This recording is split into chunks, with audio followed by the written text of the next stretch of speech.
Hi, I'm Regina Gould, a PA, and I'm going to show you how to change a tracheostomy tube, or trach tube. Your provider will tell you how often you need to change your trach tube. For most people, it's changed every 1 to 3 months. If your trach does not have an inner cannula, it may need to be changed more frequently. When doing a trach tube change, have a phone nearby so you can call for help if needed. But most trach tube changes go smoothly. First, you'll start by washing your hands. Clean hands are really the best way to prevent spreading germs. Gloves are optional. Next, gather the necessary supplies. A clean, stable work surface, same size trach tube with obturator,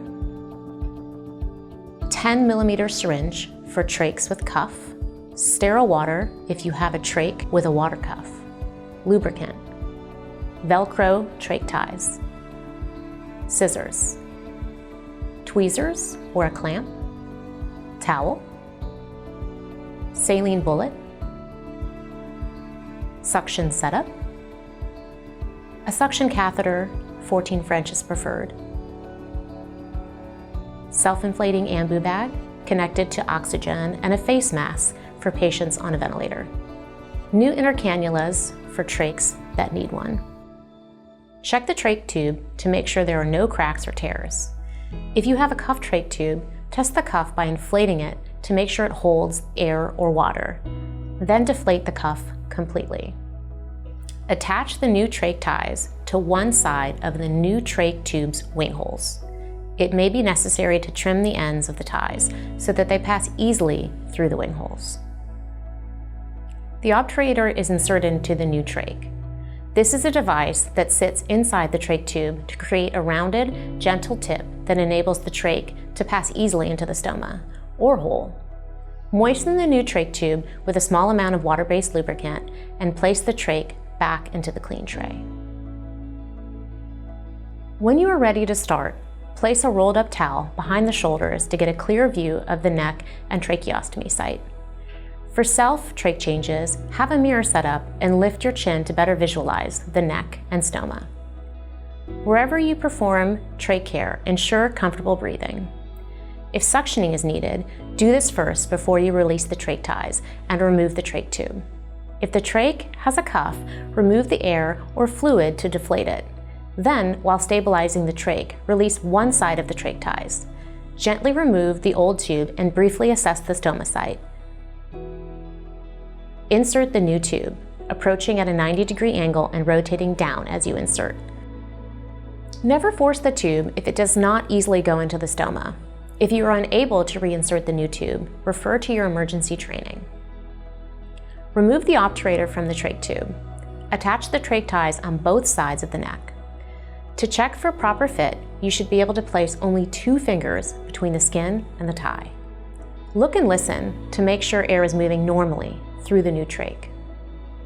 You may need to pass a suction catheter to ensure there is no obstruction. For trachs with inner cannulas, reinsert the inner cannula by holding the trach tube steady with one hand while placing the inner cannula with the other. Inner cannulas should be changed every 12 hours, or as your care team recommends. Coughing may occur with the trach tube change. This is normal. Suction the tube if necessary. Irritation may be present from granulation tissue, causing a small amount of bleeding.